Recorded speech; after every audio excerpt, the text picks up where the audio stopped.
enables me to see what the documents seek to achieve. Now, Elliot Eisner devised 5 orientations to curriculum. You will note that the documents do not talk about how to implement the curriculum.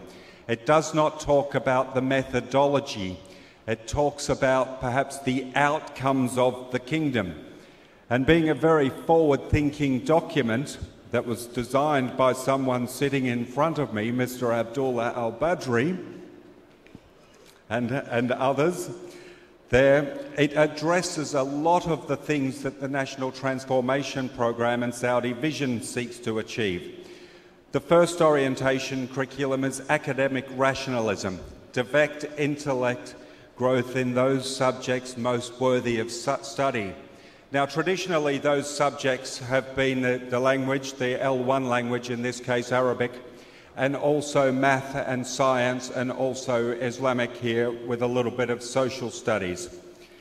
The second orientation to curriculum is cognitive processes to guide children's learning and improve the intellectual capabilities they have. This was spoken a little bit about yesterday by Professor Ali when he talked about those things and around constructivism and active learning. The third area is personal relevance. Courses are designed so that students have an input into determining the significance a course will have to them. Traditionally, that has been more along the lines of elective programs, and it's very common in the higher education or the secondary system.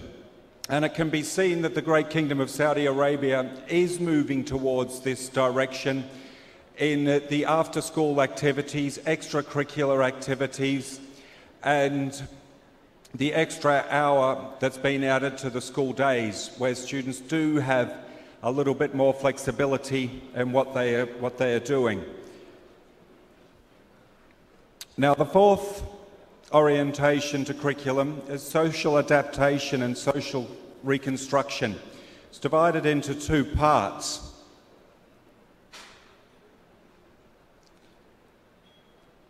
The first part is social adaptation, and curriculum needs to meet the manpower of the society and economy. You can see in the kingdom that there's been a huge amount of investment in vocational education and training to provide opportunities for students to be able to work in industry, to work for companies such as Aramco, Sabic, etc. And in Jazan, there's huge opportunities for students as they move through the system, both in the private sector and the government sector. And then the second part is conformity to existing values. Someone spoke yesterday about the 2030 vision. It was one of the students, and he spoke about one of the pillars of the 2030 vision is seeing Islam being central to the development of the kingdom. And then the second part of social reconstruction is developing the minds of the youth so they turn away from the negatives of society. I know Will spoke yesterday about social media and the influence of fake news that it can have on students. This fits under this area. And the fifth area of the orientations to curriculum is technology. This is curriculum for planning, purpose and goals, which is mainly teacher focused and is assessing the evaluation of the curriculum. Are the goals being met? And one thing that needs to be thought about is, do we want to test students for the sake of testing them so we get an outcome? And I know Eli spoke yesterday about assessment. Do we want to say to a student, oh, he's a weak student, she's a weak student because she hasn't achieved that language goal in the case of the English language curriculum? Or do we want to look at the improvement from the base? The student enters grade 7, for example, at that level, at the outcome of the first semester, they have moved to that level. It's something that, that the Kingdom and all countries that implement second language need to think about. I know some of the research states that some of the challenges that teachers and supervisors face in implementing English language curriculum is a huge differentiation in the English language ability of students in the classes, and also large classes and the challenges that they provide for teachers there. Now, just to have a quick look before we look at the current English language curriculum, and we'll have a look at the development of English language curriculum since 1970 in the Kingdom. If we look back there, and one of the reasons to look back is because past curriculum helps inform future curriculum. There's no point just tearing up what you have and then trying to create something new, because what you have is something very, very good and can be built on, can be expanded upon, can incorporate more technology in the teaching and learning process. So if we look at the English language syllabus 1970, it was limited in complexity and detail.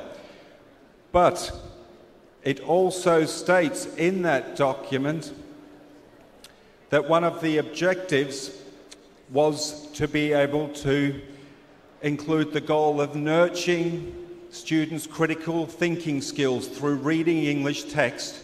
And as we know, critical thinking is seen as a key component of 21st century skills. Then if we go to the 1980s, English language for Saudi Arabia was provided by Macmillan Education, and then after that, curricula were designed and authored by a local university. From here, 2005 saw the release of the Goals of English Language Teaching document, and then from 2010 there was a move to adopt a localised international series, and since 2014 there has been the 3 publishers left to implement the curriculum: McGraw-Hill Education, Macmillan Education and MM Publications. Now, if we have a look at the current curriculum, it's far more detailed than previous documents, and it includes sections relevant to all grade bands: the introduction, the principles underlining the curriculum, general aims of the curriculum, cultural issues, new technologies in the English language classroom, and the assessment. And it also includes 2 appendices: the topics relevant to the Kingdom of Saudi Arabia and the alignment of grade levels to the Common European Framework. Now, the methodology used to implement the curriculum is student-centred contemporary learning and teaching pedagogies. And as you can see from the displays out the back room, the Jazan Education Directorate really seems to be leading the way here with what they are doing, and being able to adapt the implementation creatively to engage the students. Through their role as the teacher as a guide for problem solving, and technology used where applicable in implementing the curriculum, as some of you spoke about, learning and teaching. And we saw yesterday with some of the apps that are being used here. It discourages rote learning, grammar translation, and the use of Arabic as the language of instruction, and positively impacting the great Kingdom of Saudi Arabia through skill development, and to enhance critical and cognitive skills and communicative ability. And some of the activities used are definitely doing that, and the textbooks used to implement the curriculum encourage that form of implementation. Now, as mentioned, the framework that I've used to analyse some of the curriculum was Eisner's orientations to curriculum, and I've given them a colour code with academic rationalism, development of cognitive processes, personal relevance and social adaptation and social reconstruction, and curriculum as technology. Please note, this is my interpretation of the document. Other people may interpret the document slightly differently. It's the way that I've seen it, looking at the document of what it is seeking to achieve. And I've looked at certain sections of the curriculum document that I have interpreted.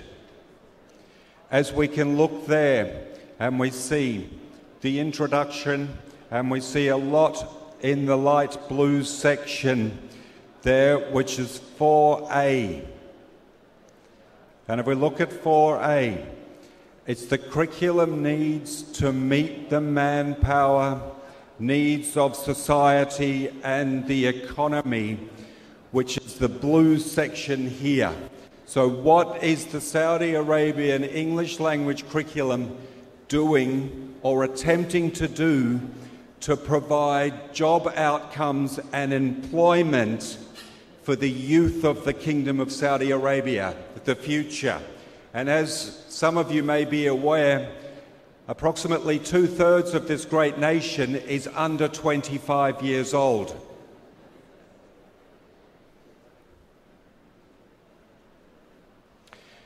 Now, if we look at the second part here, part 3, the general aims of the curriculum, you can see here it's a really forward-thinking document, because we're looking at the yellow section there with the development of cognitive processes, and then the blue section there once again to develop the manpower needs and to prepare people for the workforce.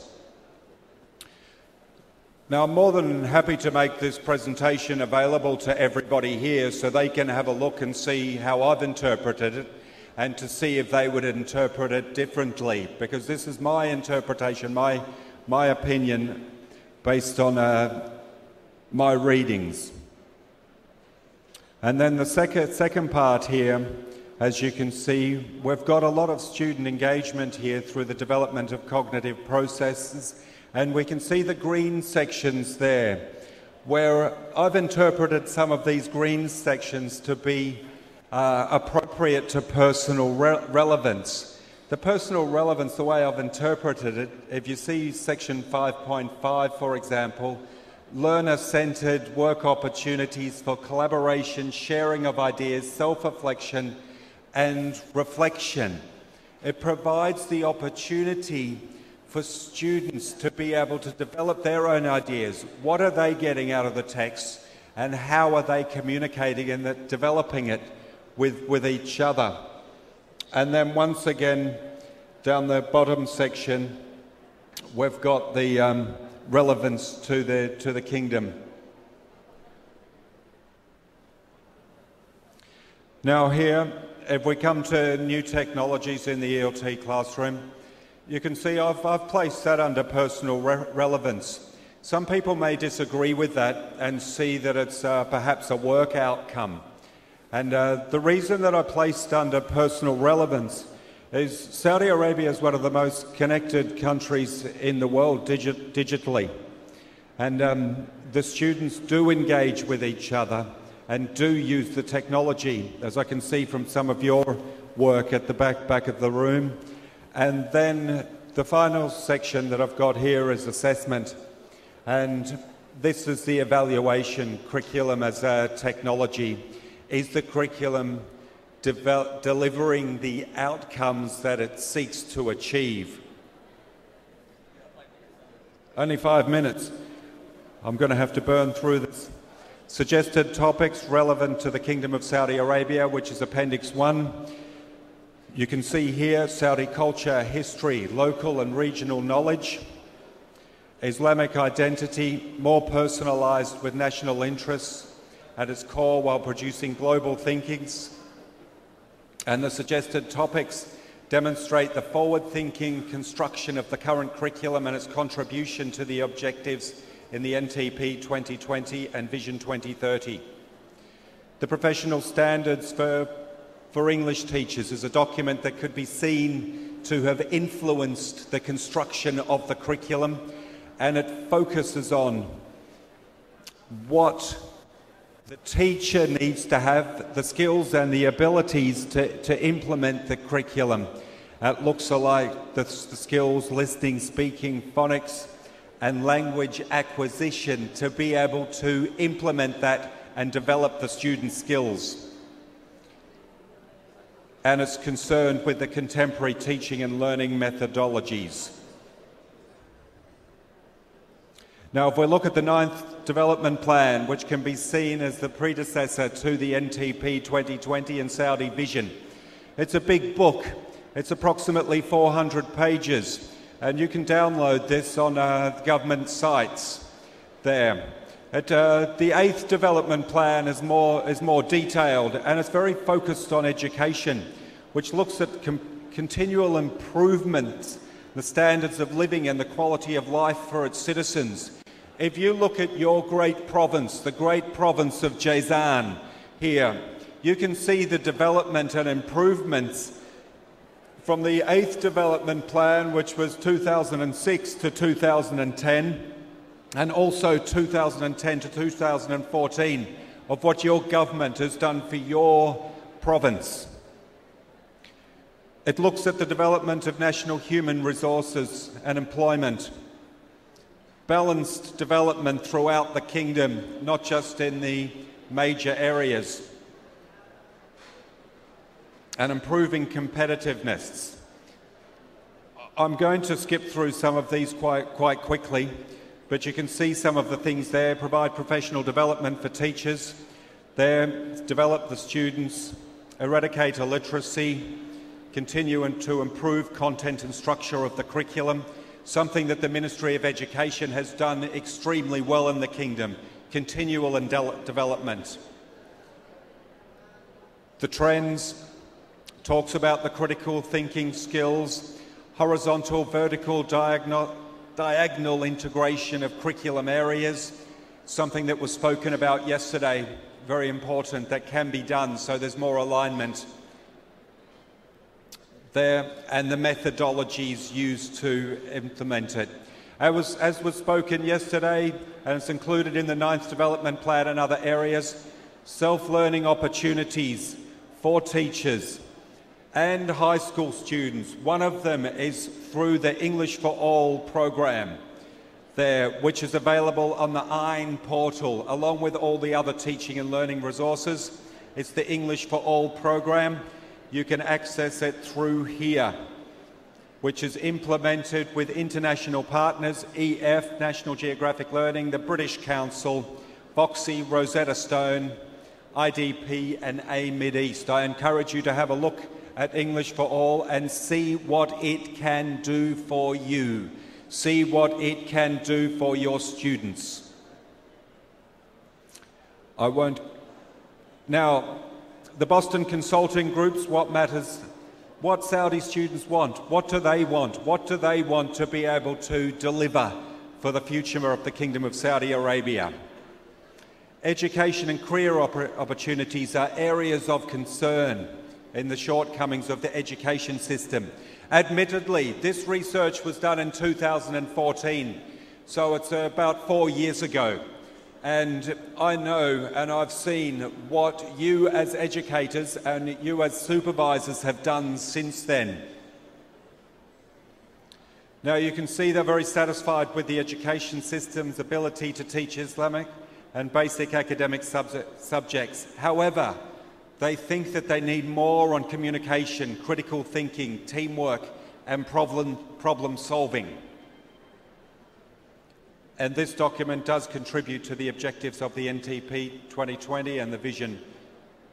Key themes: the current English language curriculum is clearly defined, very easy to follow, and that's why the teaching and learning materials currently in use are very easy to use and implement and adapt.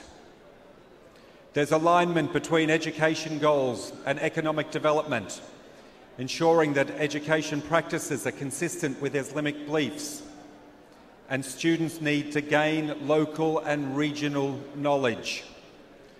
Our final points, the goals and aspirations of the Kingdom that are apparent through there resonate with the NTP 2020 and Saudi vision.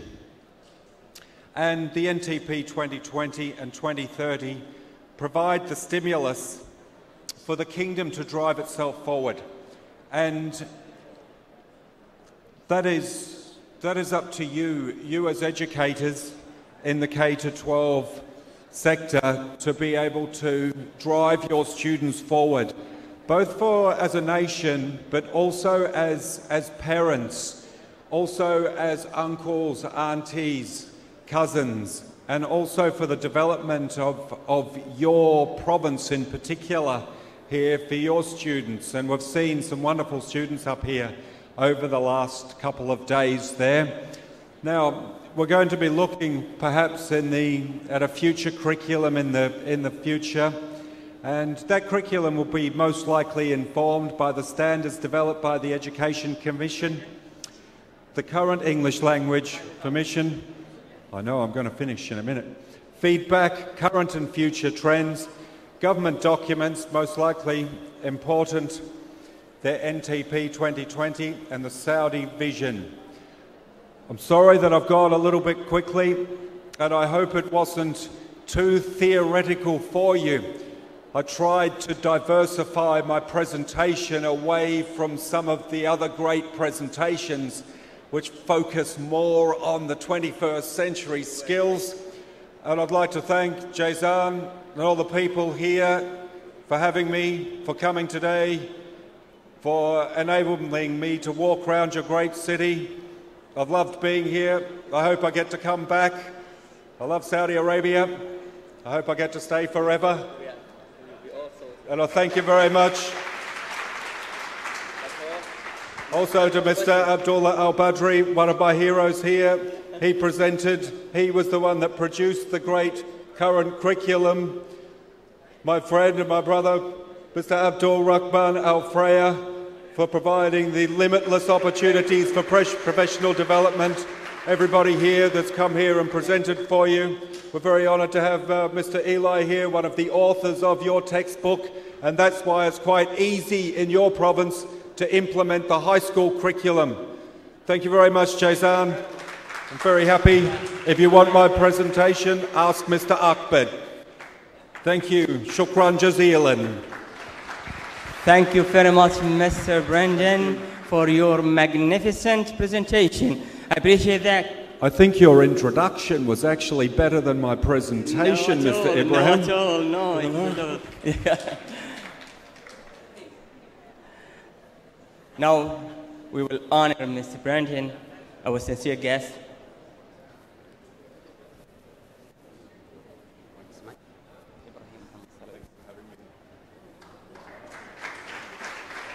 كما يسر إدارة التعليم ومكتب التعليم فرسان شكر الأستاذ إبراهيم صراوي على إدارة هذه الجلسة.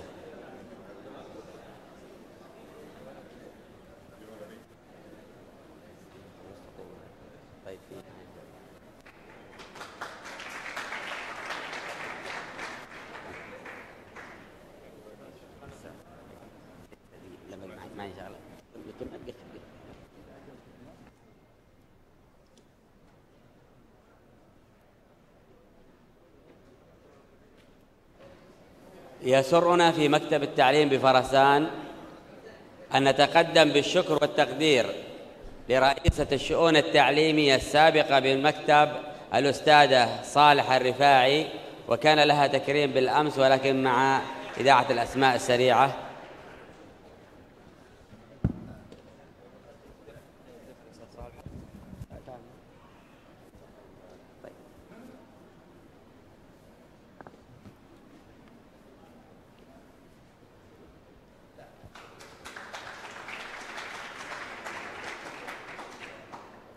بإدارة التعليم لها دور كبير في نجاح هذا الملتقى وملتقيات كثيرة سابقة، لهم منا الشكر والتقدير والاعتذار. اسمهم لم يذكر أمس للعجلة، هم إدارة وحدة الشراكة المجتمعية وقائدها الأستاذ عبد الرحمن الصروي.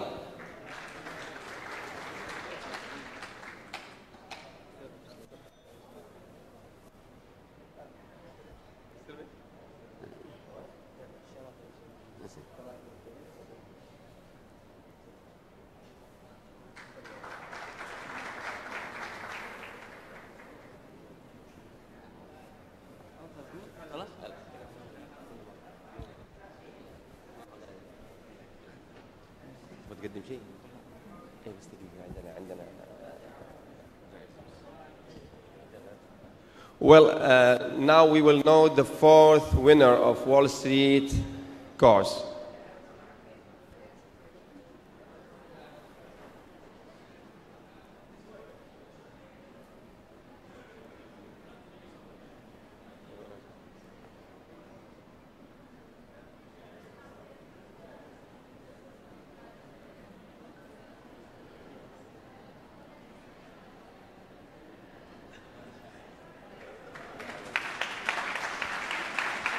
Congratulations.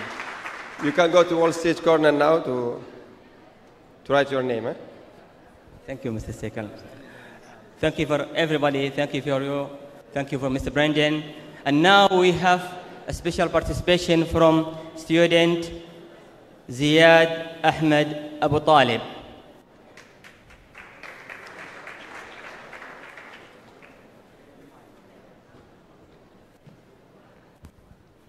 Hello everyone, my name is Ziyad Abu Talib and I'm a student at Al-Ahad Secondary School. And now today I'm just going to talk about what makes them special. Steve Jobs, Bill Gates, Albert Einstein, Leonardo da Vinci, William Shakespeare, Cristiano Ronaldo, and Lionel Messi. All of these names are names of prominent, well-known, successful people. And we all know that they're special.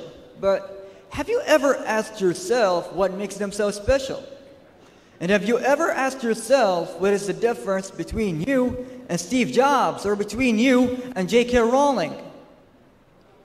To answer these questions, we have to know what is our perspective of being special and what are the ways that everyone suggests in order to become special.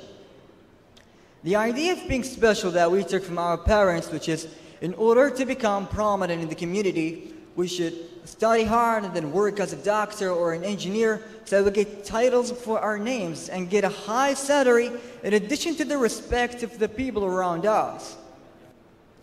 Well, actually, this idea is not completely true. What this way does is it makes you so ordinary, not special at all. We can see clearly that those people and others from the 1% did not follow this rule. Then, does this mean that our mindset of being special and unique and how we built it is totally wrong? When I read, watched, and looked into the biography of two successful people, I figured that there's something in common between them. Even though their feats and majors are totally different, but they all have something in common. They all challenged themselves. They all wanted to prove that there is another way of being successful, not the same way everyone chooses to take. They didn't want to end up as regular people working in regular places. So they all followed their passion, they all followed their God, and they all did not fear change at all. Change is a single word that can alter someone's life. It is the only word and the secret key they used in order to become ordinary people. There's something in business I read about one day. It's a concept about losing. It's called sunk cost. It's a cost that has already been incurred and cannot be recovered. To simplify this concept, let's imagine that you bought a house that cost $100,000. And someone told you that its price will get down after a couple of months. So in the next month, the price dropped to $50,000. And you already know that the price will drop down more. Now, will you sell that house or not? If you say no, then after 3 months at least, your house will cost $10,000 only. And by then, you'll lose a lot more than if you sold it when it was $50,000. Actually, this example is related to our ordinary decisions. You know, let's suppose that you're a med student and you hate medicine a lot, but spend 4 years studying in medicine. Now, will you change your major or not? If you say no, no, I'll endure and graduate from medicine, and then it's okay, even though I hate medicine, but I'll graduate. If you think that way, if you're thinking that the 4 years is a big loss, then I'm sorry, my friend, but you're going west. And trust me, you'll regret this decision your whole life. But if you change your major and follow your passion, you'll succeed and become who you really are. You know, just compare the 4 years you spend doing the things you hate with your whole life. These 4 years are not a big deal. We can say clearly that in the future, if you change your major, you'll succeed and become who you really are and shine like a star. Follow your passion. Follow the thing that shows your spark. If you have a very well-studied plan to reach your passion, then work on it and do it. What are you waiting for? Don't stop. Don't let the others decide your fate. And don't be like the others. If you're not satisfied, and if you know that this version of you was not the real you, then stop and change it. Even if you spent years of studying in a major you didn't like, or you spent years working in a job you're not comfortable with, stop doing it and change it. Change it to the major that lets you follow your passion. Change it to the major that makes you shine. Become the real you, and you will be special. So change is good. Change, depending on planning, is the best. But do we have the power to change? And can you change yourself and become who you really are? And can you join the 1% and become special? Thank you very much for listening, and I wish you all success. Thank you, Ziad. Of course, Ziad is from Al-Ahad Secondary School.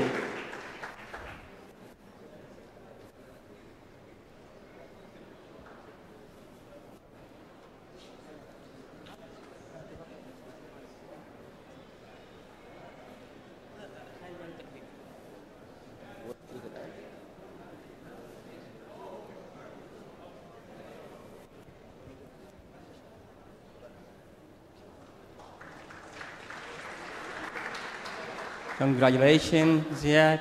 You deserve it. Thank you very much. Have a seat, yes. And now we have another participation from another student called Wall Street. Okay. Now we have an ownership for Wall Street. Who's the representative for them?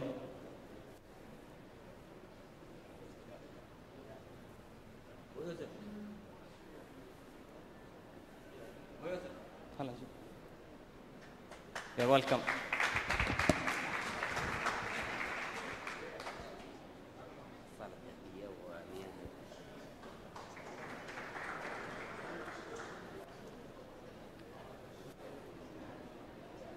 الآن الصالة الذهبية.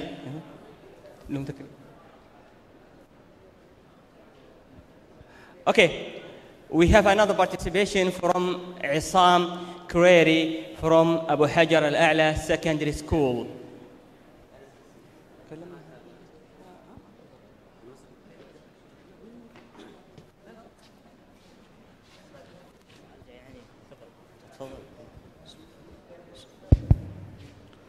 Hello everyone, my name is Isam Ali Hakreri. I am a student at the Abu Hajar Secondary School, according to Samta Educational Office, and I'm here today to speak about the Saudi Arabia and the 2030 vision and its resources. The Kingdom of Saudi Arabia has a great amount of natural resources, but more importantly, it has many minerals such as oil, gold, phosphate, and even uranium. But more importantly, it is blessed with the strength, potential, and ambition of its people. The children of the kingdom's family-oriented Islamic society will be the force of the future, Families will receive all the support they need to raise their children according to Islamic values and help them develop their abilities. There will be more libraries, galleries, and even museums in different areas. Cultural events and activities will be organized to provide education and entertainment. Healthcare and education will be available to all citizens, making their lives happier and more secure. A whole new healthy economy will provide professional opportunities to large and small businesses. Quality services and facilities will attract investors from different countries. A high-quality educational system that meets the needs of the job market. Saudi professionals will be provided with the necessary knowledge and skills. The Kingdom of Saudi Arabia has a strong strategic position and to make a transportation and trade center. It will become the hub that connects between Africa, Asia, and Europe. Telecommunications and information technology will be developed in and around cities. Saudi Arabia government will support the growth of private and non-profit organizations and help them develop successfully. Thanks everyone. I would like to thank my teachers, Ustad Ali Al-Jabour, Ustad Muhammad Abu Jarrah, Ustad Hamad Aghriri. Shukran. Assalamu alaikum.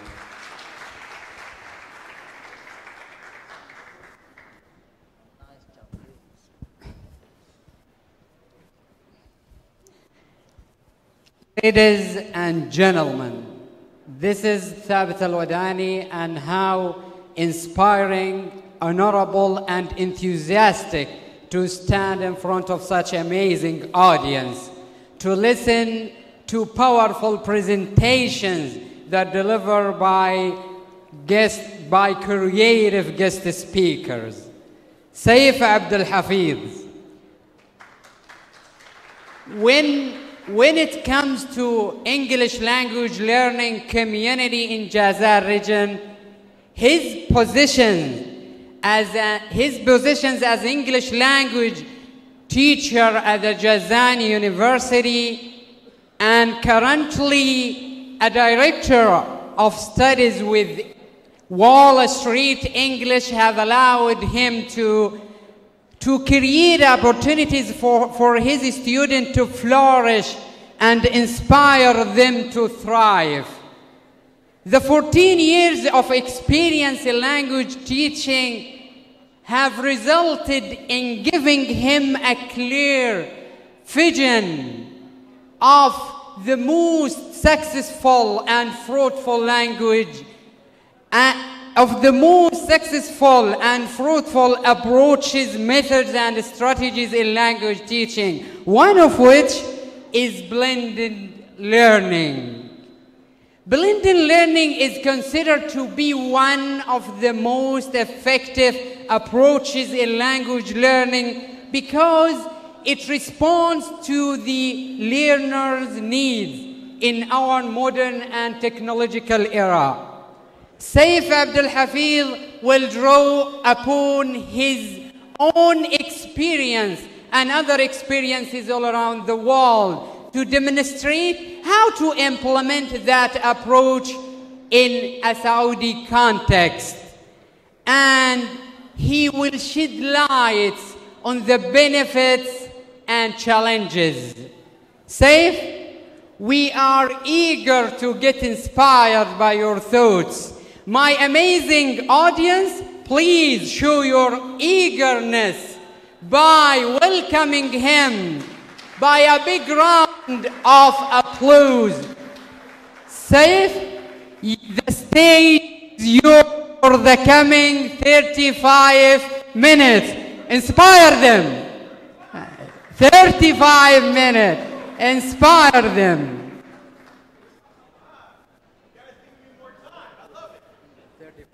35. Oh, I love this. Oh boy. You guys are in trouble today, you know.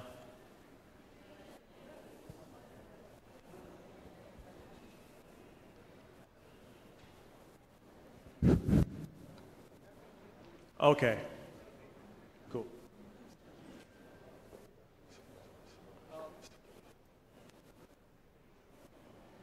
Good morning, ladies and gentlemen. I'd like to start by saying thank you to the conference organizers who have given me this platform to speak to you today.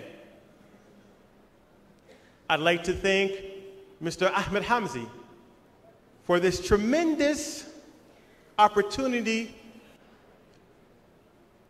I sincerely am appreciative.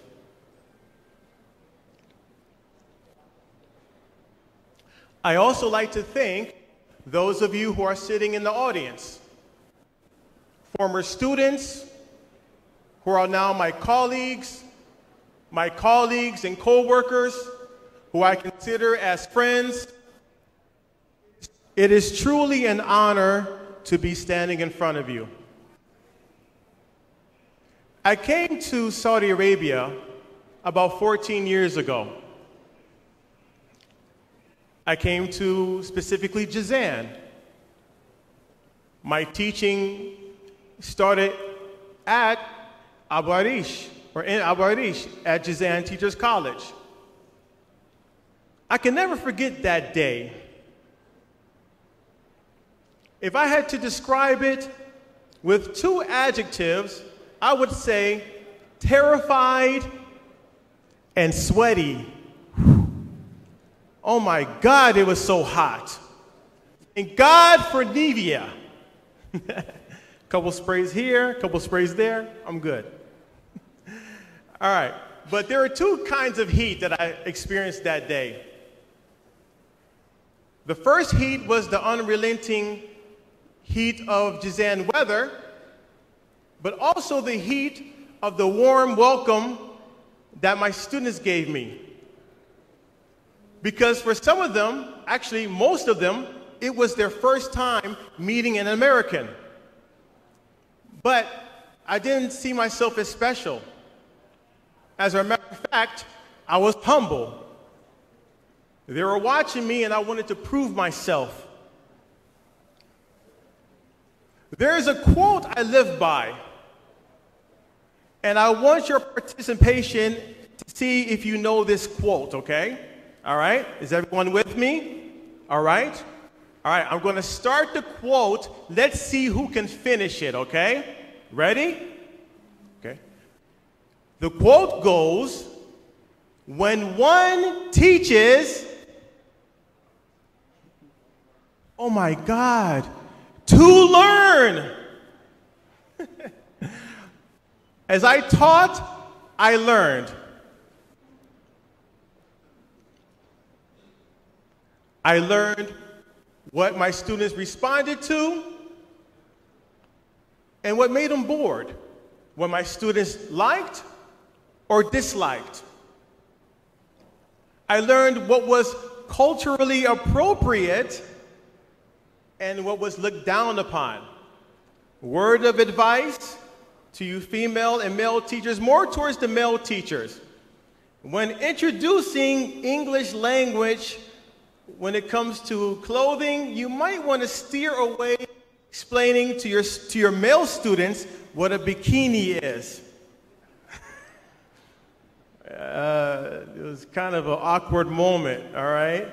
So the next time your student comes, you say, teacher, what's a bikini? Oh, you mean blouse, right? Yeah, blouse. I meant blouse, not bikini. A lot of trial and error. But throughout the process, guess what? I learned and they learned. 14 years later, guess what? I'm still learning. The learning never stops.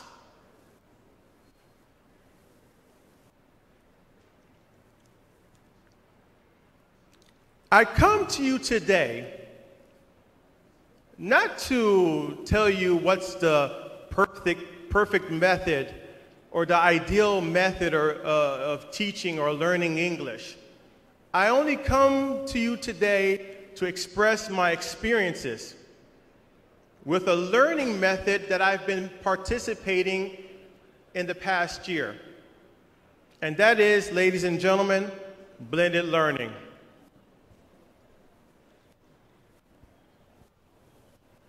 I want to ask you guys a question, and I want your own ideas. What is blended learning? Now, Teacher Will, he engaged the male students. So today, ladies, I want to engage you. MashaAllah, you guys sang with your hearts. Today, I want you to sing with your minds. Okay? Oh, don't be scared. Oh, okay. Great. We have some participation here. All right, all right. Don't be afraid. Big black guy coming. Big.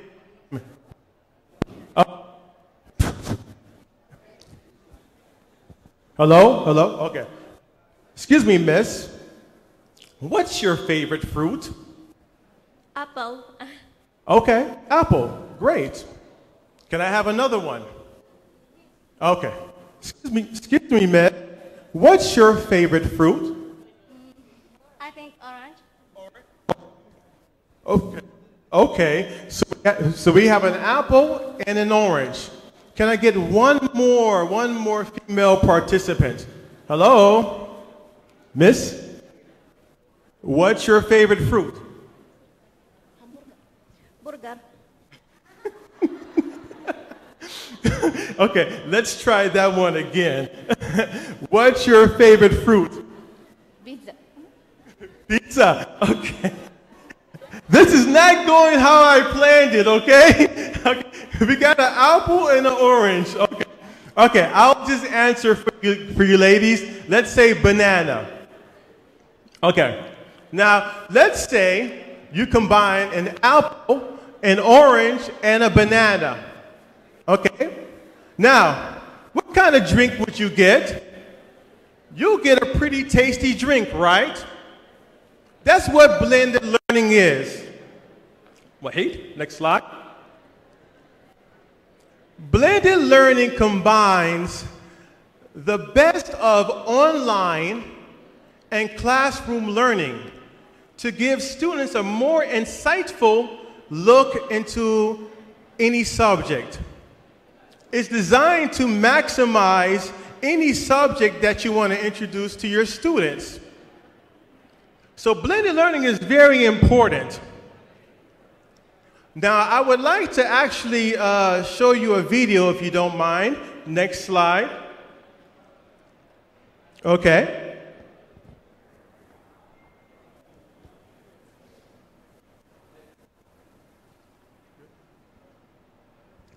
All right, there's no sound. It's just, normally it's music playing, but basically this is just a video that talks about blended learning, interactive lessons.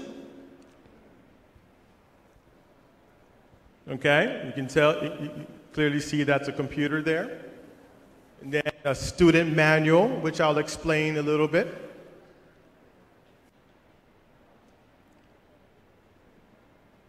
I think that's the pizza portion of the blended, right? Or the burger? I don't know. And then the encounter class. So you have the banana, the orange, and the apple, okay?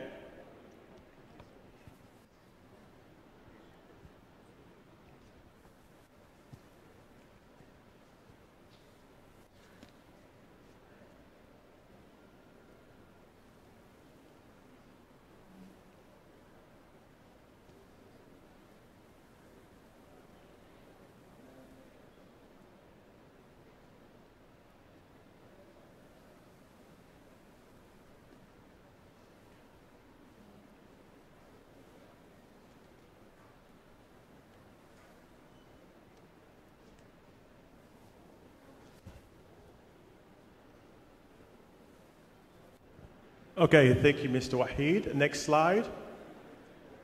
Okay. Let's move on to discuss a little bit more about blended learning, okay? We have a process. Actually, blended learning is a process. Can I ask you a question? How many of you use any type of media in your classrooms, like video, audio? Raise your hands. Show me your hands if you use any type of video or audio in your class. Guess what? You're blending. It's that simple. You're giving your students a more interactive experience when learning language. Now, blended learning is a method, and I'm going to explain to you very soon what it is. It really starts with this first section here called interactive lessons. Now, for those of you who want to easily start blended learning, let me ask you a question, another question. How many of you have a Facebook page or a WhatsApp group for your English class? How many? Raise your hands. Show me your hands. Wow, no men? Only women? So you actually have a Facebook page for your English class. Perfect. You can actually start blending next week or even today. Now, interactive lessons. Do you know how you can introduce that to your students? You can actually, let's say, go to YouTube, go to your favorite playlist of any English lessons that you find suitable for your students. And you can actually post a link into your Facebook page that your students can access. Now, the beautiful thing about interactive lessons is that students can do them at any time. You know, they can access the Facebook page while riding the bus from school. They can pause it, resume it when they get home. They can do many different things with the interactive lessons. This gives them the flexibility to work at their own pace. They're not under any pressure to absorb a lot of knowledge within an hour. So this is the benefit of interactive lessons. They can engage alone at their own pace. If they don't understand, they can rewind, play it again, maybe pause it. If there was a word that they didn't understand, they can look it up. So interactive lessons gives the students that personal experience, you know, without having the pressure of actually completing things. Okay.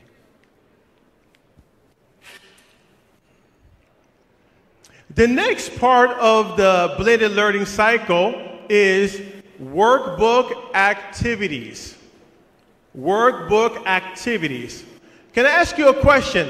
Who amongst the people in the audience today uses Google Forms? Google Forms. One. Okay. A couple. Okay, there's someone on that side. Okay. Google Forms. Okay. Now, we normally use Google Forms for, let's say, surveys and questionnaires. But actually, you can use Google Forms for English lessons, English activities. You can create questions, multiple choice questions. You can target a specific area. So, for example, the first part is interactive lessons where they listen to a particular subject. Then go to the workbook activities where they're asked questions about the lessons. And you as a teacher can actually break down the lessons and concentrating on grammar, vocabulary, pronunciation. And this actually helps support what they have watched from the interactive lessons, the online learning. Now, at this point in the workbook activities, this can be monitored by you. And I encourage you to try to get yourself familiar with using Google Forms. Because actually, there are many tutorials you can find online using Google Forms, which helps you to better understand. For example, Google Forms can also, you can also in Google Forms introduce video with the questions. Okay? You can also have the results. The student, once he finishes the workbook lesson through Google Forms, can see how well he's performed. And you, as a teacher, have full, total control. You can monitor how well they did, which students completed it, those who got how many wrong answers. We can actually monitor the students. And also, we can also monitor the students of which of them who actually access the system. Because if you know by using Google Forms, you have to give your name. So you can actually see a list of your students who has accessed the workbook activity. Again, workbook activities allow the students to work at their own pace. They can, if this question is too difficult, they can kind of step away, take a break, go back to it. They can work at their own pace. Now, the final part of the study cycle when it comes to blended learning is the actual encounter with an actual teacher. Okay? Now, at this moment, the students are already prepared for what the teacher is going to talk about. And what makes this so beautiful is that the teacher is under no obligation to prepare a lecture. He doesn't have to prepare a lesson plan. He can actually group students, pair students, give them activities about the lesson plan, about the lessons and the workbook activities they've already done. So the teacher is no longer a teacher. He's more of a facilitator. He can go to this group, see how they're doing. He can group a weak student, a student who's struggling with a stronger student, and he has all the information from the workbook activities. He already has seen who's completed it and who has not. He already has seen which students have so many wrong answers and students who pretty much aced it.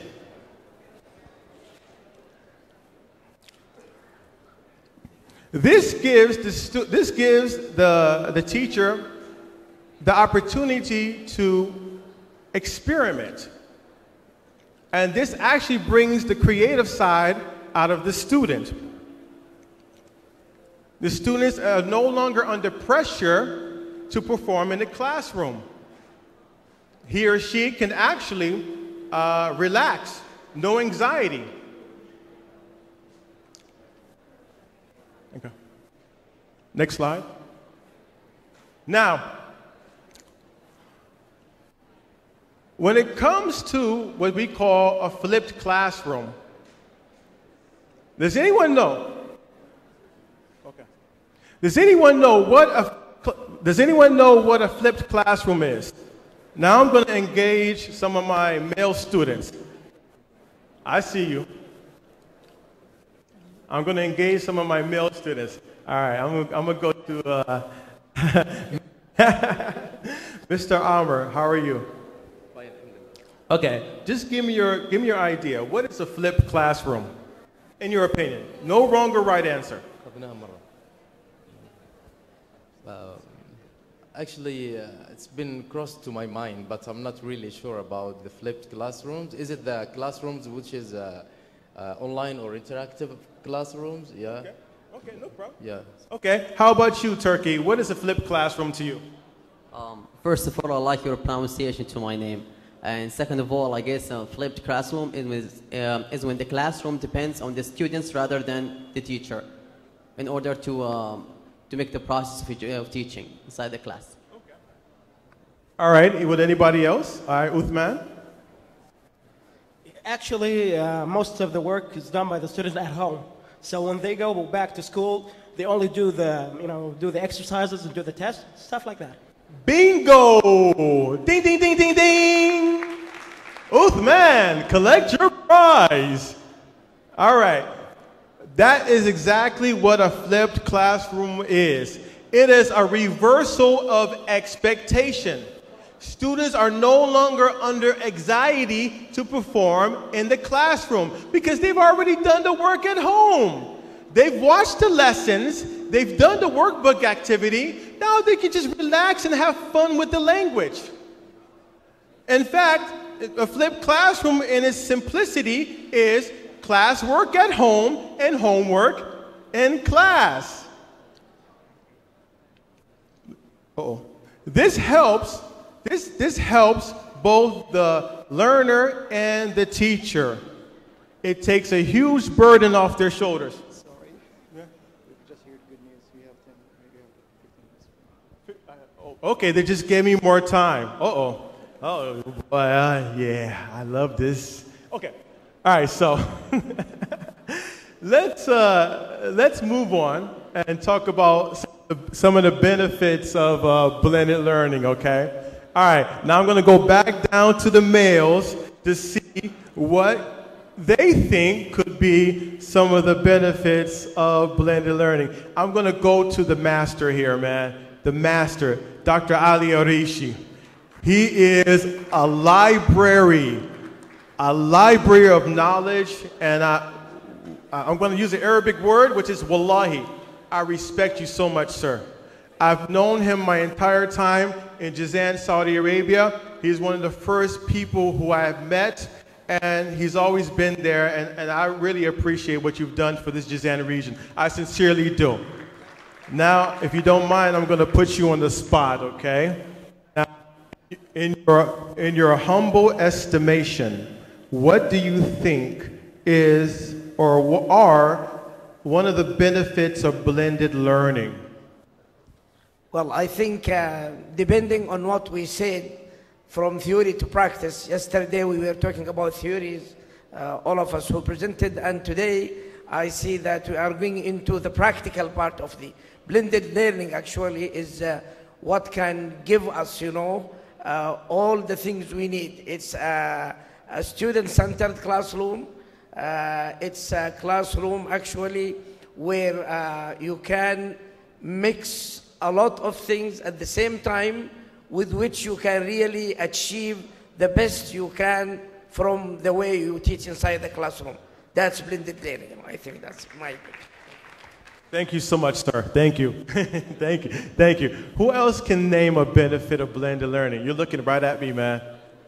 This big black guy standing in front of you. I'm made of chocolate, by the way. Okay. What do you think is a blended learning, sir? Well, one of the things is that teacher will focus on students' individual differences, where students already prepared at home, so when they come back, he can monitor their progress. So he will focus more on their level so that they can progress throughout the course. Perfect. Thank you so much. Thank you so much. Let's see. Anyone else? I'm going to choose one more. Oh, Abdullah Qissi. Abdullah, give me a moment of your time, sir. All right. How are you, sir?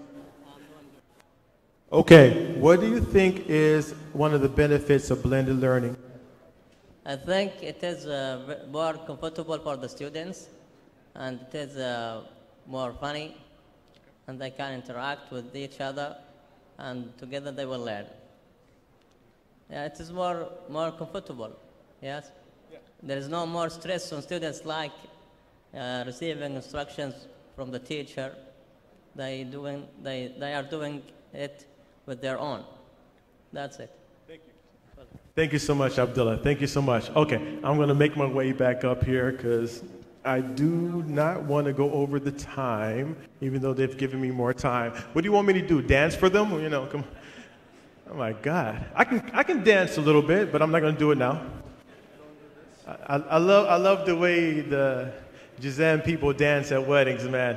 If you have a wedding in the future, man, invite me. I will be there.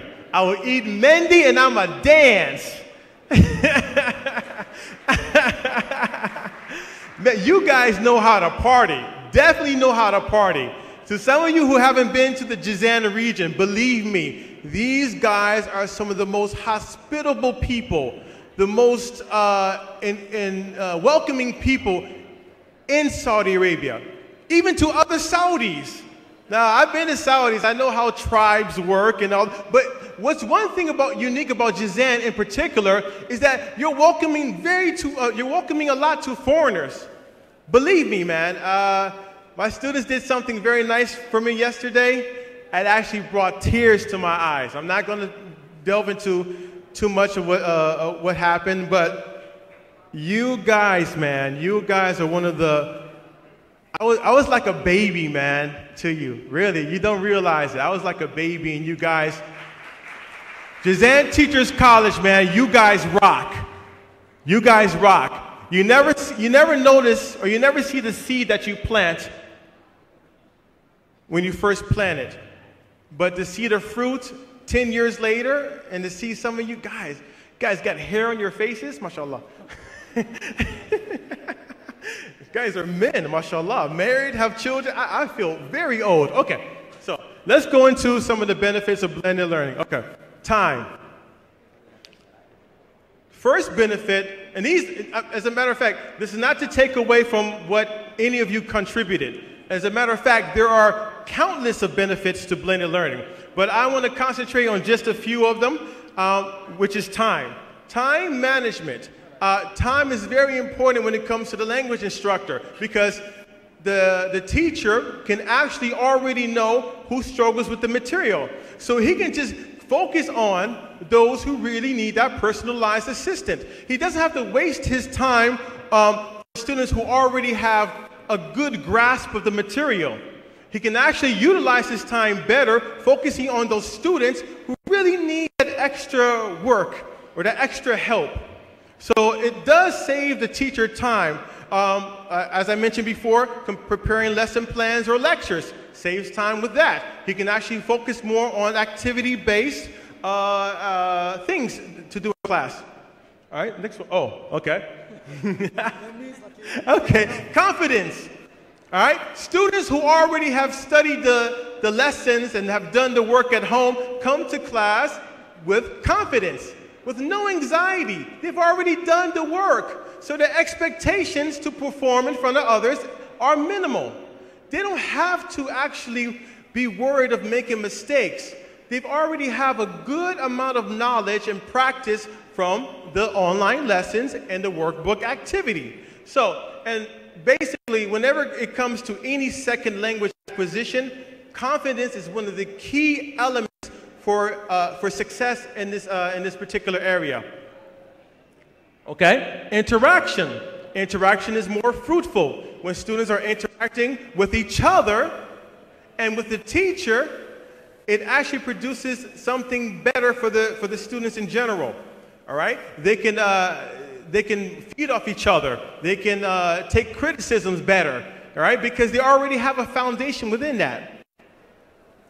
Okay, paperwork.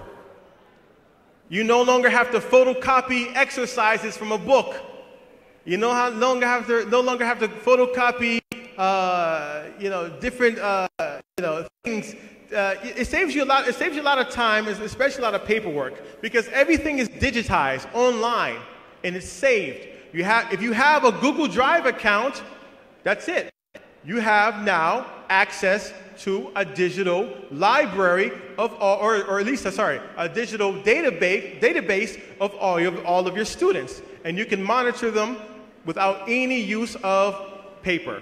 And also the workbook side of it, as I said before, it eliminates the use of photocopying large amounts of paper, especially when you have class sizes of, let's say, 30 to 40 students.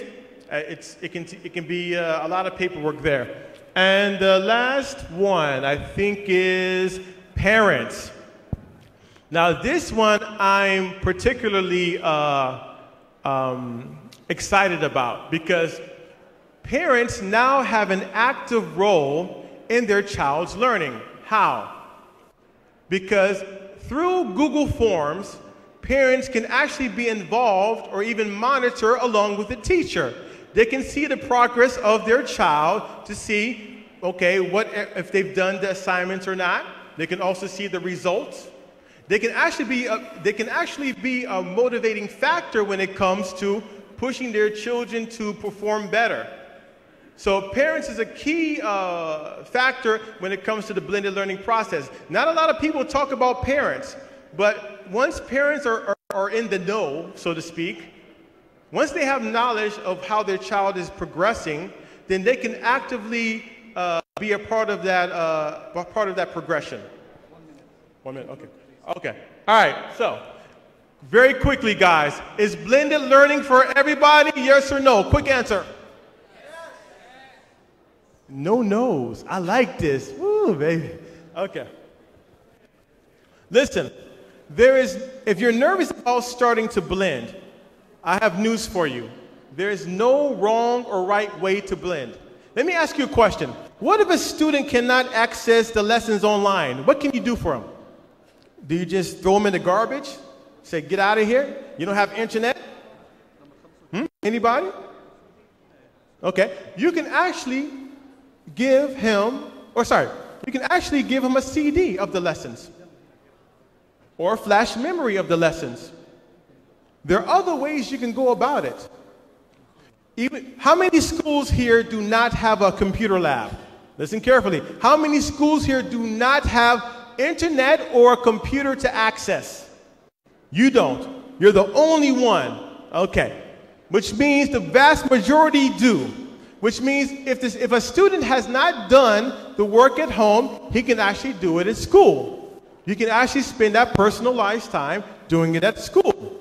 So there are ways of going around some of the limitations of schools when it comes to blended learning. Again, you determine how much you want the class time to be and how much you want the online time to be. You can do it 70-30, right? 70 classroom, 30 online. You can flip it, 70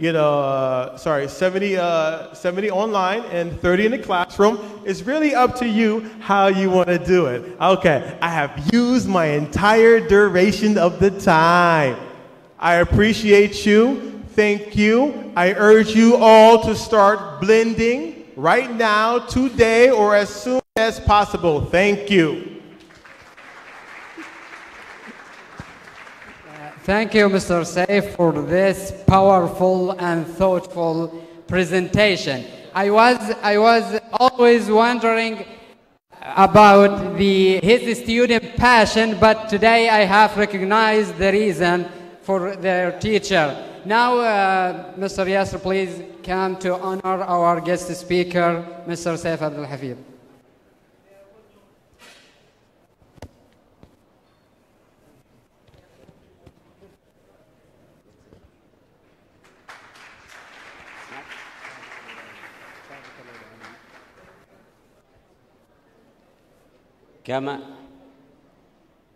كما نشكر الأستاذ ثابت الودعاني مدير الحوار ومدير الجلسة.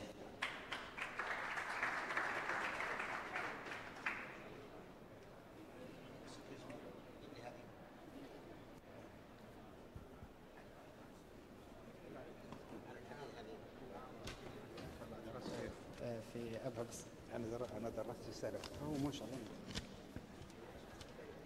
And my amazing audience, now we have a student who will talk about online games for English learning, and that is a student Mishal Khalid Ghazawi from Ad-Dagharir Secondary School. Please welcome by a big round of applause our student Mishal Ghazawi.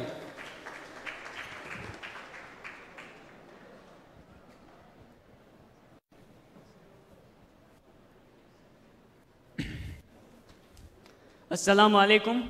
My name is Mishal Khalid Ghazawi. I am 16 years old and I am from the Dagharir Secondary School of Samta Educational Office. We may think we're pretty smart, but in fact we have a very little notion of how humans learn. So today, I will talk about online gaming and how it can affect the modern education. But first, what is an online game? An online game is a game that is either partially or primarily played through the internet or any other computer network available. Online games are ubiquitous on modern gaming platforms, including personal computers, consoles, and mobile devices, which span many genres, such as open world games, storytelling games, and massively multiplayer online role-playing games. I myself have my own experience with that. When I was a little younger, I was spending most of my time playing video games until one time I accidentally joined the online matchmaking game. I joined this kid who was from Florida. His mother language was surely English, so I didn't fully understand him, and I didn't have enough knowledge to chat with him and be more fluent. But with the more practice and the more time I spent playing with them, I got some words that I learned that made me capable of understanding a word or two of what he was saying. And with the more time, I was able to understand it, which leads me to the sentence meaning. Even I know actually a student that struggled in history until Assassin's Creed sparked his interest in the French Revolution. He is now an honors history student. I know many students who spend many hours playing Minecraft and many hours more watching YouTube to learn new techniques to apply on Minecraft. So, clearly a good game is a huge and powerful motivator for learning. It engages the mind and the passion constantly with obvious results. And I don't deny that online gaming could have negative effects as anything else.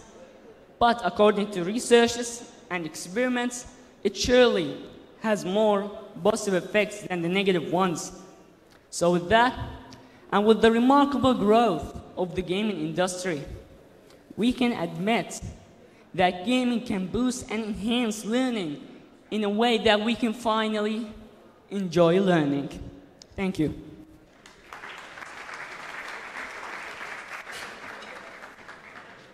Thank you, Michelle. It was a great speech. Mr. Yasser, to honor the student. Come, Michelle. Come to.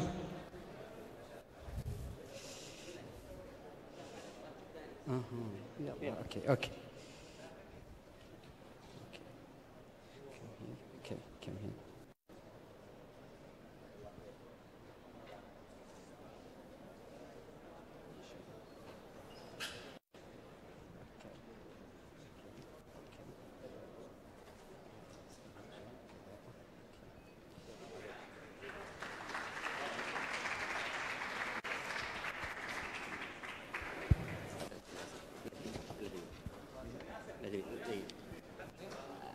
Huh? Yeah.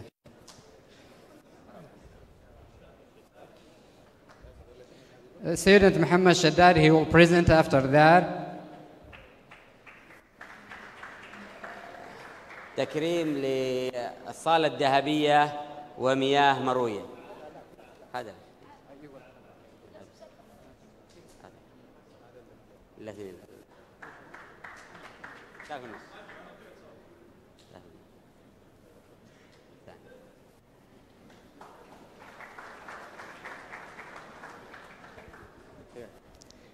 Our coming presenter is the student Muhammad Ahmed Shaddad from Waz bin Jabal Intermediate School.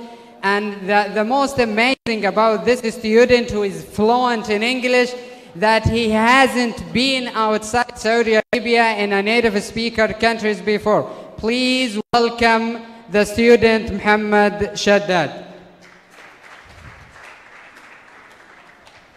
Hello, my name is Muhammad Ahmed Omar Shaddad. Today I will talk about how I did learn English and how it all started. First of all, before we start, in the name of Allah, the most merciful, the most gracious, today I will talk about how did I learn English. It all started when I was at 4th grade class about English. That was my first English class ever. And after the class ended, I went wanted to learn more of the language. I was excited, and so do my family supported me on that. And the same day, I was asked and tasked with reciting the English alphabet. The next day, I asked my family if they can teach me the alphabet, which thanks to them, they did. After that, the next day came and I did recite the English alphabet. And since that day, a long and a hard journey begun and still to this day, not yet completed.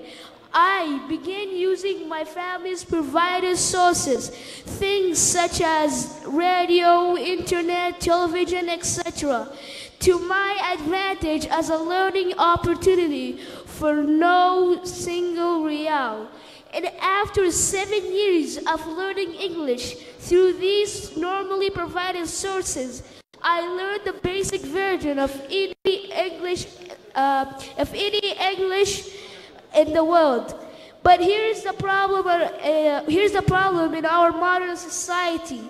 People at my age are not that interested in the English language, which is a problem because the English language is the main way of communicating around the world.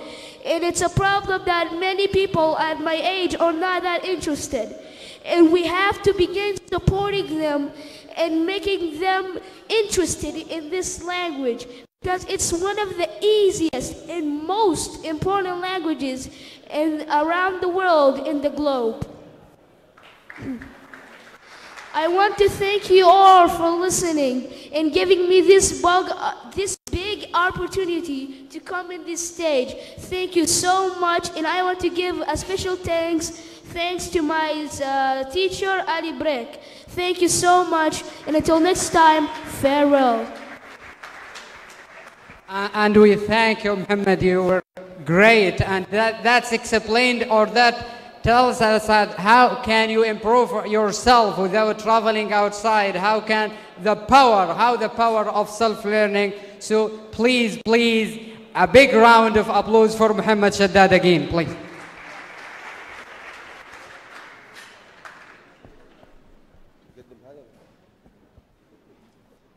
Well, now our next speaker is Dr. Ali bin Muhammad Mjalli.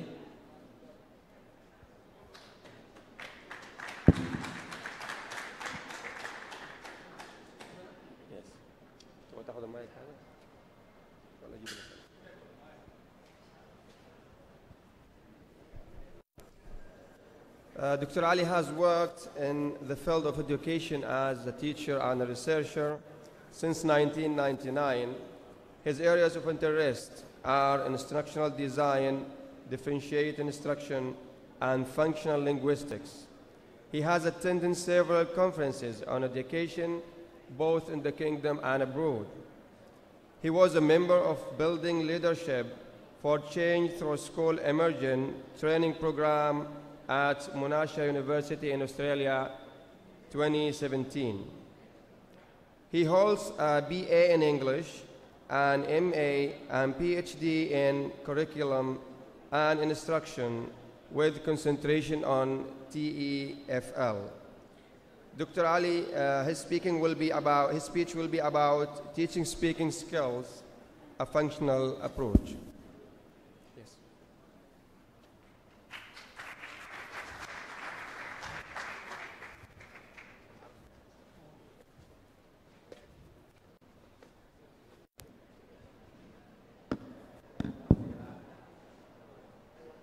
السلام عليكم ورحمة الله وبركاته.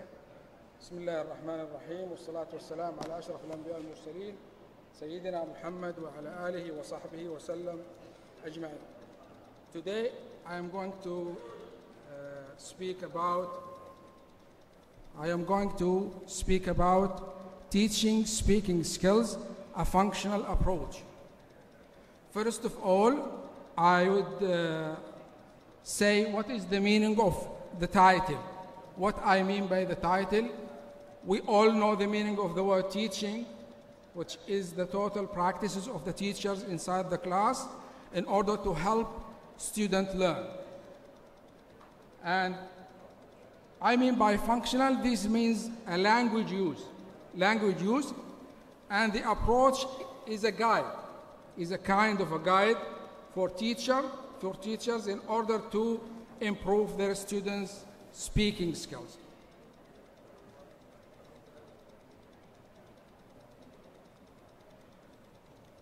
Okay, in this paper we are going to review the teaching of and learning of speaking in our schools in terms of related points to students, teachers, and textbooks. And then we know we all teachers, and I have been teaching for more than 10 years, and I faced so many problems, especially regarding students' levels and textbook design. So we are going to discuss some theoretical part in order to suggest a solution for such problems. And finally, we will give a practical example for applying this proposed approach in designing teaching to improve productive skills, especially speaking. Okay, what is the current status of our students? I have come across several studies. The oldest study I found that was in 1980, and the recent by Al-Uhaydi. And the most recent study that state that we have some problems in productive skills is a study by Dr. Ibrahim Zakari in 2017.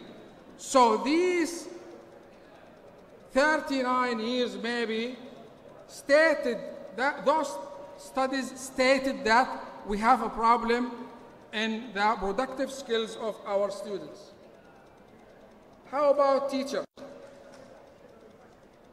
Teachers, sometimes, I worked also as a supervisor for more than 3 years. I visited many teachers. I attended so many classes for teachers. And I come with the result that teachers always complained about the time of teaching, the textbooks design, and that the units or the content of this textbook is above students' level. What should we do to solve such problems? Okay. We are currently teaching super goal and mega goal. And according to the publishers, these courses we teach in intermediate and secondary school are dynamic. They can be taught in 1 hour course, 1 hour a day course, 2 hours a day course, 3 hours a day course. But unfortunately, this means that a teacher can select.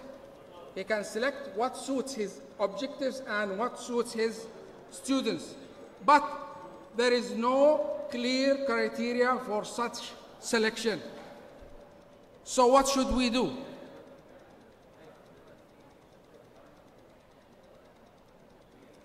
And search for a solution for this, the problem with our students, the problem with time, the problem with textbook design, we should consider some points in this regard. We should consider the following in order to provide our students and our teachers with an easy guide that can be clearly followed inside the classroom while they are teaching, in order to overcome their problems. I have been teaching, I have been supervising, I have been dealing with all these problems. So, throughout this long experience and also researching for 7 years, we should consider these points to find a solution for these problems. The first one is learning language is learning how to mean. So what should we do? We should help our students to convey the meanings. We should help our students to express themselves. We should develop the resources of meaning making according to this point of view. And if you want to get more information about this view, you can Google this linguist and find about this point. Okay. Especially in primary school, now we are looking for an easy guide for our teachers to help students produce language. Okay? So the first point we should consider is that learning a language is learning how to mean. And the second point we should consider our teaching design, especially in primary school in the early ages, must go around these language functions. These language functions, when they are clearly presented to the teacher, he can easily present them to the students. Okay? This way, they can develop their resources of making meanings that we mentioned in the first point. So these 7 skills, 7 functions are the basic functions of language that must be clearly presented to students, especially in primary school.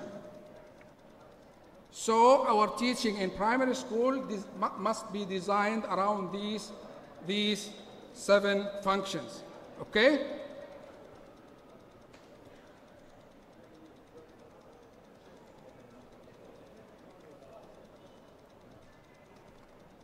The third point, each use of language. The third point, each situation in which we use language has 3 main elements. And also, these points must be clearly presented in our textbook to the teacher and to the students. These elements are what I am talking about. Today I am talking about a functional approach. So, secondly, who? Who are the participants in the social purpose or in the language use situation? Number 3, how? The mode, the text. What is the channel? What is the channel that through which I convey my message? When I talk about, for example, weather, it is different about talking about religion, for example.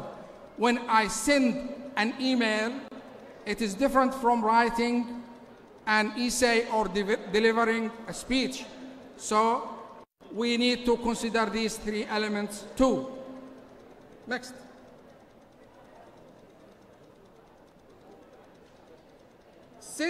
Since language learning is learning how to mean, is helping students how to convey their messages, how to express themselves either orally or written, we need to develop these 3 resources of language in their memory, in their minds. These 3 resources are ideational function or resource, interpersonal function, and textual function, the nature of the text they use. Okay? So first, we talked about the meaning of learning a language, learning how to mean. Second, we have to design our lessons around the 7 functions, basic functions. Third, the 3 main elements of each language situation, which are who, what, who, and how. And gradually, in the middle study or intermediate study, we have to gradually develop these resources for our students.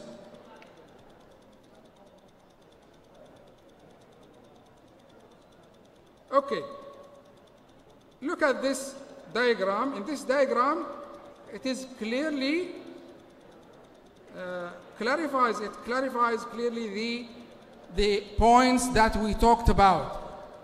And when we say functional approach, it means language use, a guide for using language, a guide for teachers to help their students to produce language. So look at this. The social purpose is the topic, my topic, and field, tenor, mode are the three main elements of each situation. And the third part, these are the resources of the student's mind, the student's memory, the student's experiences that we have to, as teachers and textbook makers or textbook designers or teaching lesson designers, we have to aim at developing these three main resources. At the end, these elements, these parts form the language system. The language system. So, in search for solution to help our students to produce language, we should consider these points and the relationship between these points and each language situation. Okay. This is also another classification of language resources that we have to develop. Now we are going to discuss connecting those mentioned ideas. How can we practically apply those ideas in designing English language teaching lessons in order to help our students produce speaking, produce language, either spoken or oral. Okay, so we have to start our unit, module, textbook with building or equipping students with necessary resources such as vocabulary, grammar, and communicative strategies. These resources are employed in practicing speaking skills production. Okay? Our students can't speak without words. They must know words in order to speak, and they must be aware of the word order. So we have to start the unit, the textbook, the lesson with these things. Otherwise, they will not be able to produce the language at the end.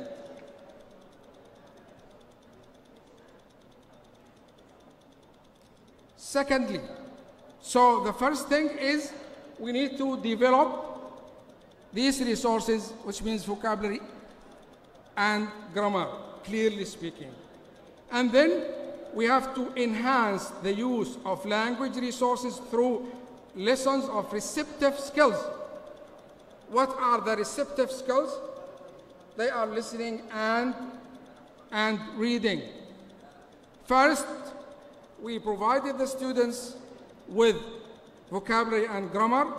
Then, based on these vocabulary and grammar are based on the topic, the theme of the unit or module or the book. Okay? And then we have to enhance the use of these vocabulary and word order in terms of reading and listening.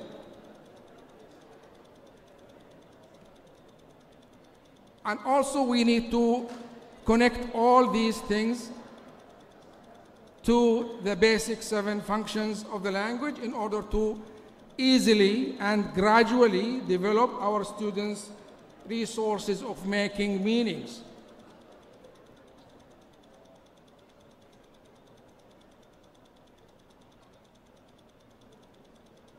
Okay.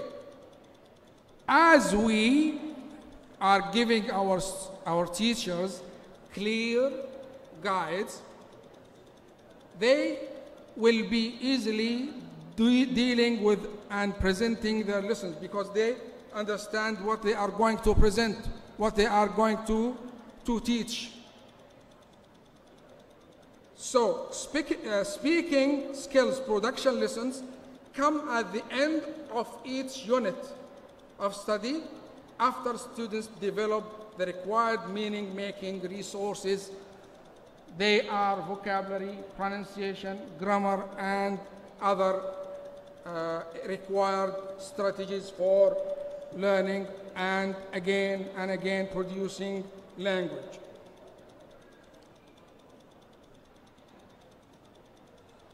Okay. This is a teaching cycle, learning and teaching cycle, which is based on language use or meaning-making way of teaching. First, we have to build the knowledge of the topic.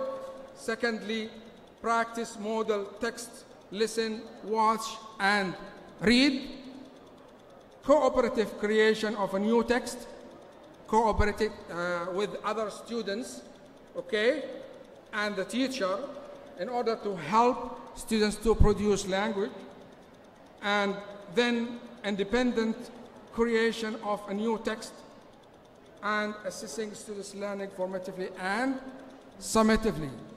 And always, I think, for my own point of view, always put pedagogy before technology.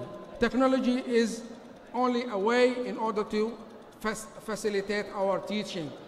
We must know that we don't have to make technology as an objective for our teaching. The objective of our teaching is helping our students to produce language.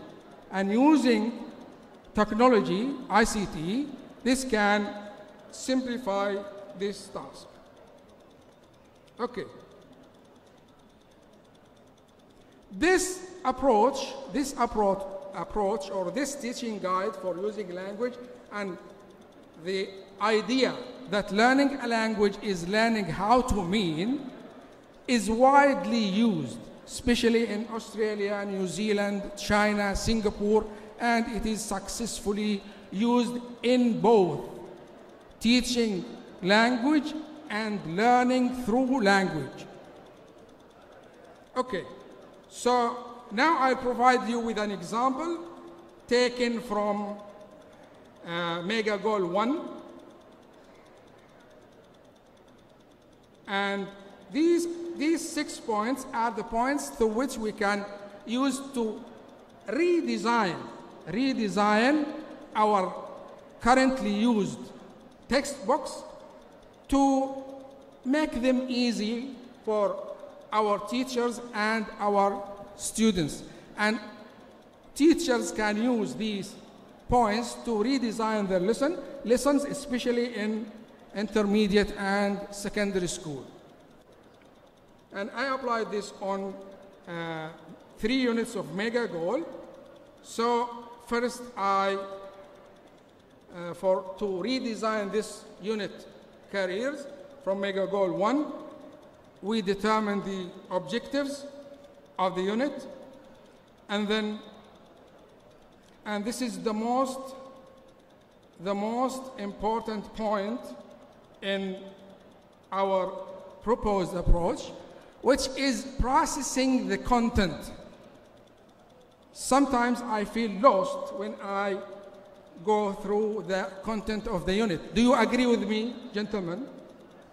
Sometimes I feel lost when I go through the parts of the units of Mega Goal or Super Goal. So this is my own point of view, I suggest to reorder the lessons according to this order. First one, we should start with meanings. We should present our students with the necessary vocabulary and in context, not isolated vocabulary. And I think I have more 5 minutes. Okay. Anyway, you can consider this as an example for applying the approach, and you can reorder your lessons according to this meanings.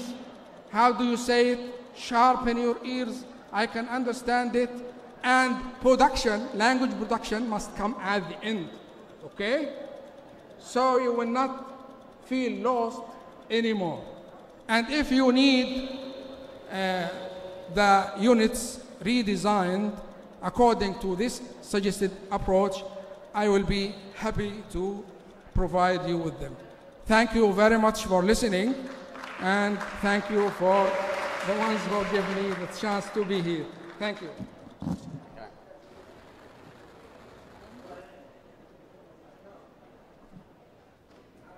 Thank you so much for Dr. Ali.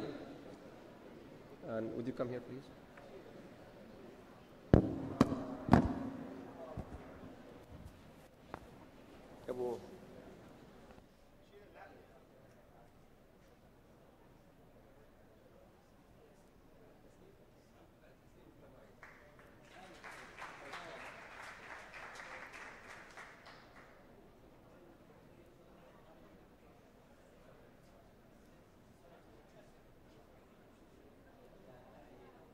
ومكتب فرسان نشكر مدير الجلسة الأستاذ محمد الصايغ.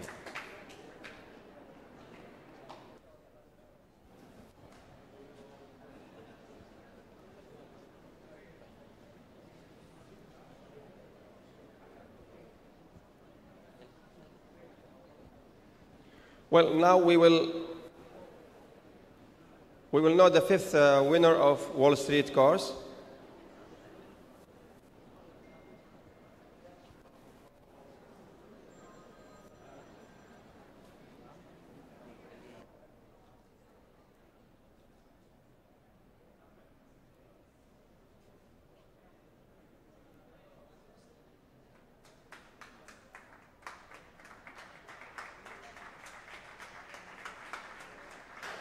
Congratulations, and would you please go to Wall Street corner now, please? Well, now we have 30 minutes for a break, and then we'll be back.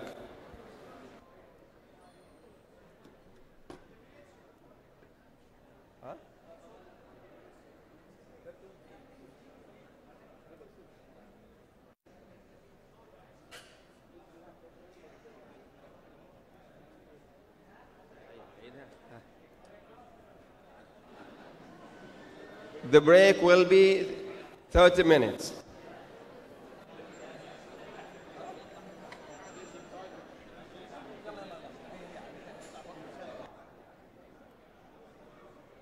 ابو فراس امشي معاهم برضه، امشي معاهم انت محمد، امشي معاهم انتم هناك، انا معي شغله هنا لازم. درع درع جوال لا اخذه هو ليه؟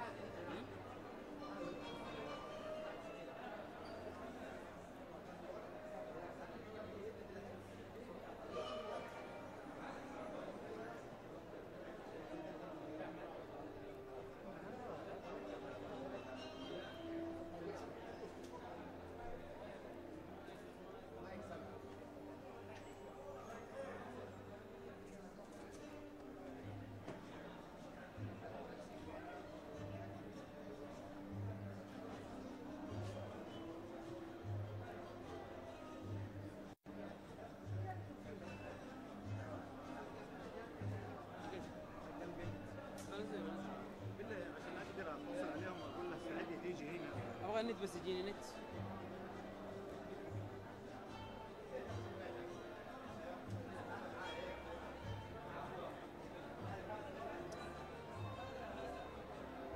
بنجرب الان. حركهم هذول واقفين، دكتور علي الله يعطيه العافيه.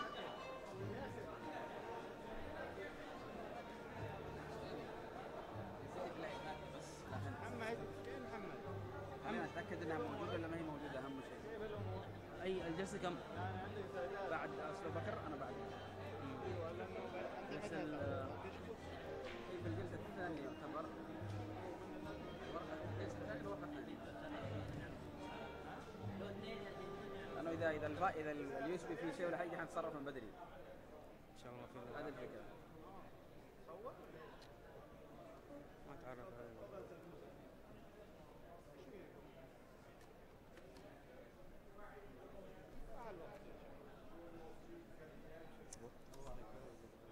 الدكتور علي هذا. اهلا. دكتور علي يا اخي خليه يروح يفطروا يا جماعه. الله يحفظك الله يكرمك.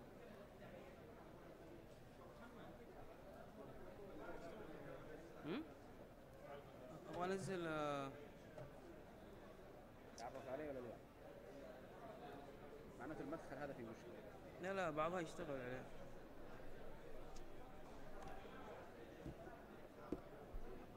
المشكله كلهم وين هذا؟ وين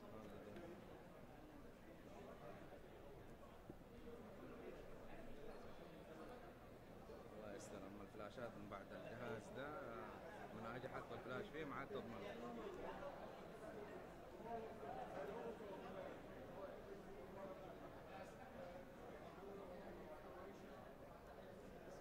هذا حكي له ايوه اسمه ملتقى. حصل تحت.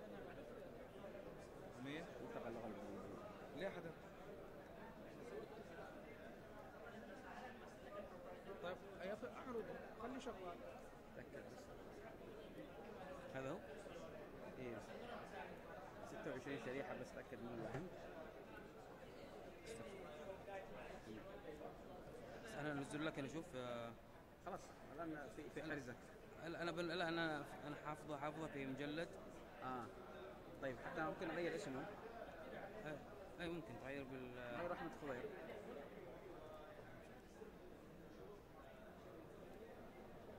لا عادي حتى بالعربي ما في مشكلة.